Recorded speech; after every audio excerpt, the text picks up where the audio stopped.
আপনারা দেখছেন বাংলা এগিয়ে। এই মুহূর্তে আমরা যেখানে দাঁড়িয়ে রয়েছি কলকাতা 20 নম্বর ওয়ার্ড, কলকাতা 5 অন্তর্গত বিকে পাল এভিনিউয়ে 5 নম্বর বিকে পাল এভিনিউ, যেটা যেই বিতর্কিত জমি নিয়ে যে সংলগ্ন যে ব্যাপারটা চলছে, জমির মালিক বারবার ধরে এটা নিয়ে কোর্টের দ্বারস্থ হয়েছে, কর্পোরেশনের দ্বারস্থ হয়েছে, যেখানে একটা ভুয়ো মামলা করেছে তারা উল্টো দিক থেকে, যারা নাকি এই জমির কেউই নয়।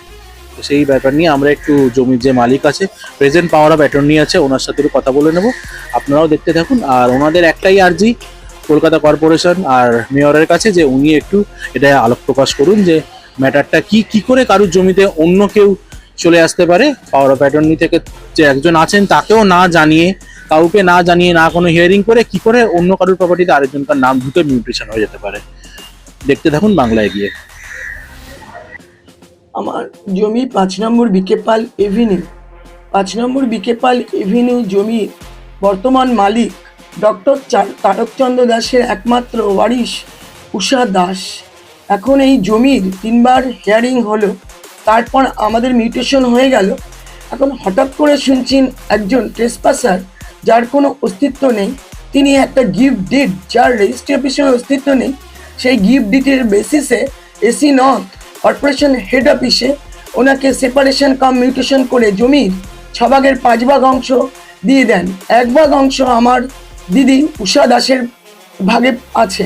আমি এই জমির রেজিস্টার্ড পাওয়ার অফ অ্যাটর্নি, কারণ আমার দিদি 81 is beyond capacity of working.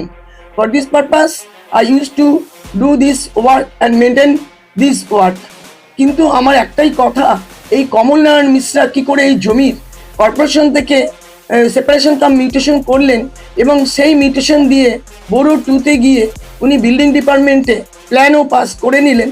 এখন উনি বাড়ি করার মতন ওনার মেন্টালিটি উনি প্রসেস করেছিলেন। এই মুহূর্তে আমি একটা ইনজাংশন নিয়ে নিই, সেই ইনজাংশন আমার থানাতে জমা দেওয়া আছে, কর্পোরেশনে কপি দেওয়া আছে, অপোজিশনকেও সার্ভ করা হয়েছে। আমি এর মেয়রের কাছে আবেদন, এর জমির এই যে আমার দুর্নীতিমূলক আচরণ করা হয়েছে, আমি এর যথার্থ বিচার চেয়ে আমার যেন প্রাপ্য জমি আমি ফেরত পাই। আমার নাম অ্যাডভোকেট শিব।